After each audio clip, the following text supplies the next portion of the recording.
Should you buy the iPhone 11 Pro or Pro Max? No. No, you should not. Go buy yourself a 128 gigabyte iPhone 11, the regular one, in any color you want, and be happy with your purchase and the amount of money that you have just saved. Seriously. Anyway, thanks for watching.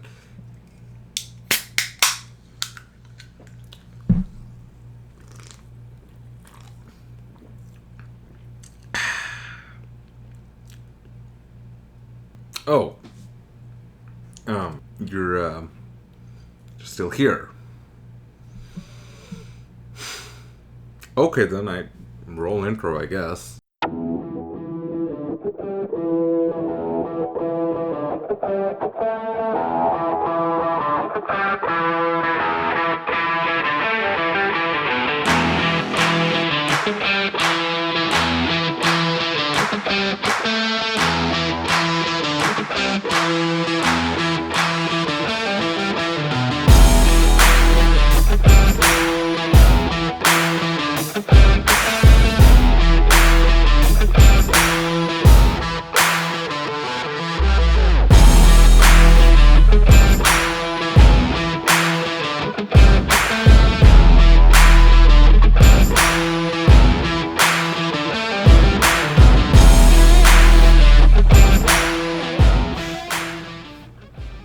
So, if you haven't been living under a rock, you've no doubt heard about all the hype about the iPhone 11 Pro and how amazing it is and how it's essentially the best thing ever since sliced bread. I am here to tell you that, yeah, it kinda is, but just like bread, not everyone should have it. Here's what I mean. The regular iPhone 11 costs $699 at retail. The Pro model gets you a fast charger in the box, while the regular iPhone 11, in my opinion, essentially assumes that you'll never really use the charging cable because wireless charging is a thing. And that's the real reason I think Apple includes a slower charger in the box. It's because they essentially want to push the mass market to adopt wireless Qi charging. I embraced it a long time ago, in fact, so I seriously never even unpacked the chargers and the cables that came inside the box of my iPhone 11 Pro Max. The Pro models get better displays, and the Pro Max gets a bigger and better battery. Build quality is slightly different too because the regular iPhones use glass and aluminum, while the Pro models use glass and stainless steel. Poodles. Look, the thing that I'm trying to get at is this. Most people are not going to care about the build quality or how the screen is different with the brighter whites and the deeper, inkier blacks. I mean it. Unless you have the phone side by side, the difference isn't even palpable for the most part because both of them have such a high pixel density and function so well that you're essentially wearing a white glove and inspecting them. They're both fast. They're both snappy. Face ID works really fast on both of them. They both get the latest and greatest with regards to iOS, which, let's face it, is the real reason people keep buying iPhone after iPhone and can't really switch away to Android because y'all gotta have that Animoji and iMessage action. And they're both, in my opinion at least, well built. The only reason to choose an iPhone 11 Pro Max over the regular iPhones are 1. Bigger, better OLED screen, 2. Bigger battery, 3. That telephoto zoom lens. If you can live without the massive additional battery life, you don't care about the larger screen. If you don't give a chicken mind about this higher screen resolution, if you don't use the zoom lens often enough anyway, then seriously, just go and get an iPhone 11 in the color of your choice. Oh, and also as a side note, the Pro models can last a little bit longer underwater, I guess, if you're planning to swim around with your phone. Please don't swim around with your phone. That is not the intended use for that object. Anyway, I digress. I'll even add that if you can wait, if you can make your current phone last one more year, then wait. Wait until September of 2020. From the leaks and rumors that are circulating all over the internet, it seems like there's going to be a major redesign, probably, and a much greater leap in technology than the one that was made this year. Of course, when the time comes, you can count on your boy Jay over here to make a review as well. With all of that out of the way, let's get to talking about the iPhone 11 Pro Max. Finally. This phone. I'm not gonna mince words here. This is a chonky boy. Not even kidding. Apple made the phone thicker than last year's models, and it's definitely a welcome upgrade. They finally listen to consumers, I guess. Stop making the phones thinner and make them a little bit thicker, but give them a massive boost in battery life. And that is exactly what they did. Thank you, Apple. Anyway, as far as the screen size is concerned, it's pretty much unchanged from last year's model, the iPhone XS Max. In fact, if you have a XS Max, yeah, you're not missing out on too much by holding out for one more year before upgrading. But that's neither here nor there. Chances are that you're already aware of whether you're going to be upgrading or not at this point.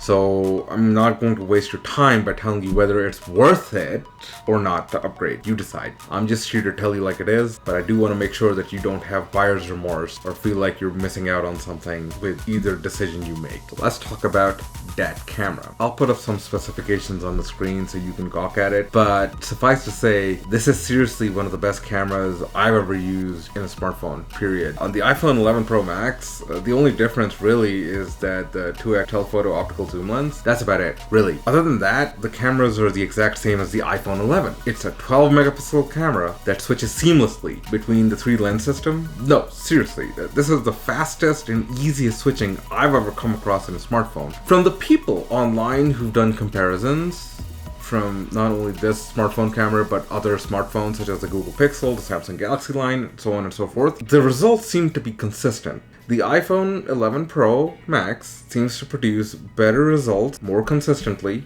more often than not, than any of the other smartphone cameras that people are testing out. Some examples of this, I'll link down in the description. Now, one of the headline features, really, is night mode in this camera.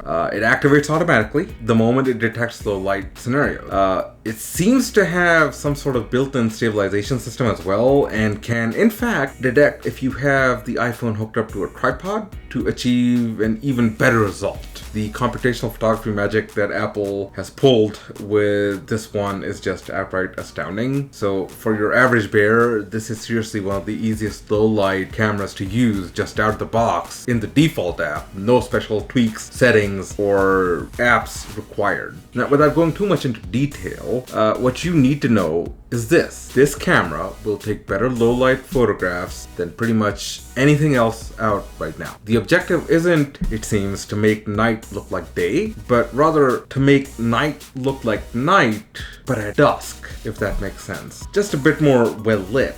Alright, let's move on to portrait mode. Portrait mode has gotten better over time. And when I say better, I mean face detection and what to blur out and what not to blur out, that sort of thing. But that's par for the course. Everything technology-wise usually gets better over time. The cameras are fantastic and you won't be disappointed. Oh, and the front-facing camera is wider now too, and it does ultra-wide slow-motion selfies, or as Apple likes to call them, slofies.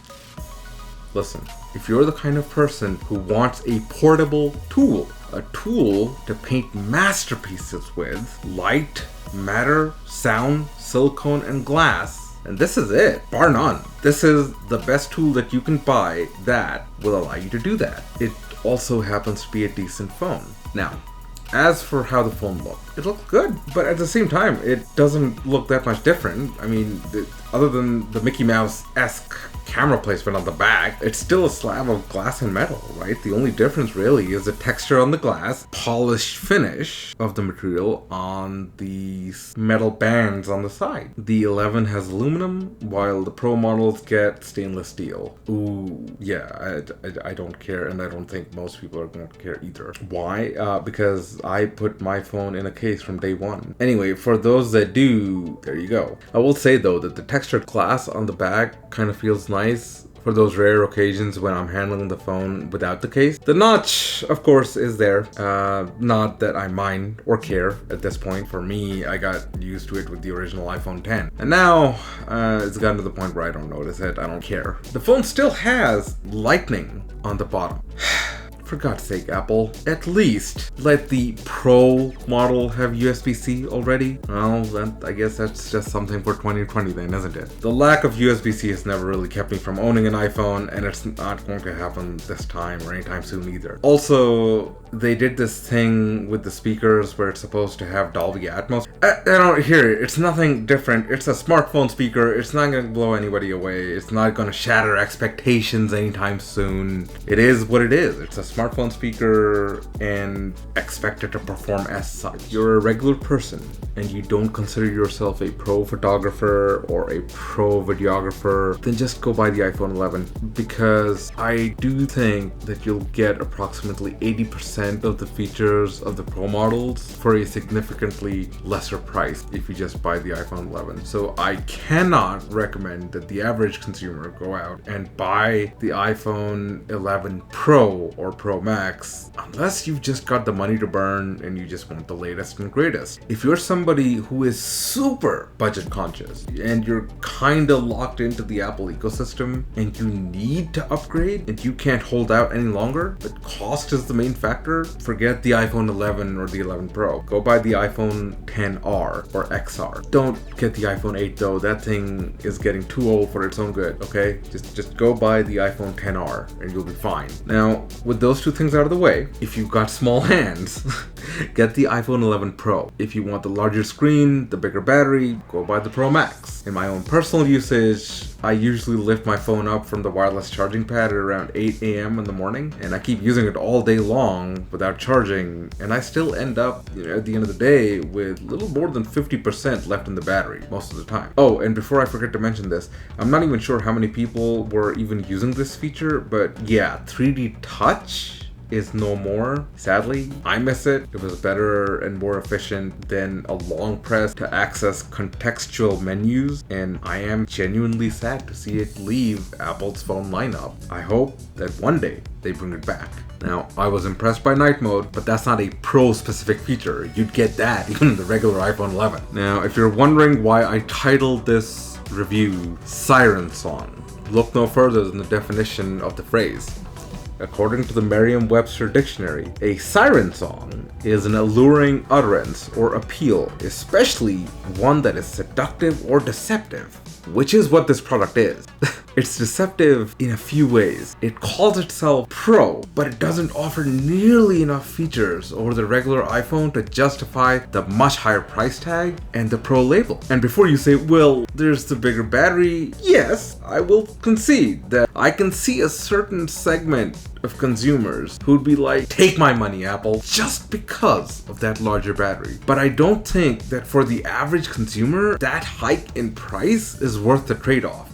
Especially, let's remember, the regular iPhone 11 is no slouch when it comes to battery life either, right? It'll probably last most people all day long without having to charge it, although it'll probably be in the red by the end of the day. In other words, what I'm trying to say is that the Pro branding, at least this year in 2019, doesn't live up to its name. Maybe next year, right? Oh, and before I forget, if you decide to buy any Apple product, make sure to get AppleCare with it. It's not worth it going without the extended warranty with these kinds of products. The repairs can be astronomically high, so just my 2 cents there. Anyway, speaking of next year, here's what I'd like to see in the 2020 iPhones. Keep the prices exactly as they are right now. Add USB-C across the board, please. For every single iPhone that's released in 2020 and onward, just have USB-C. Get rid of the 64GB model. Seriously, it's already 2019. I don't know why they continue to make the 64GB model. Just get rid of it. Start iPhones in general at 128GB and go up from there. And finally, please include a fast charger in every single box, regardless of the model, once you switch to USB-C. Okay, Apple? Now, I've heard some people say that they want bilateral wireless charging. It's where you basically have a little wireless charger built into the phone, and if you have something like AirPods or an Apple Watch, supposedly Just put it on the phone and it'll charge. That's great. I don't care about it. If you care about it, good for you. I wouldn't care if they never put that feature into any iPhones. But yeah, to each their own. And if you care about it, then I hope you get it in the next iteration of the iPhone. Because we certainly didn't get it this year. Even though some of the teardowns seem to show hardware that's in these Pro models that seems to support them, kind of thing. Who knows? Maybe they'll enable it later on with a software update or something. I don't know. I can't say.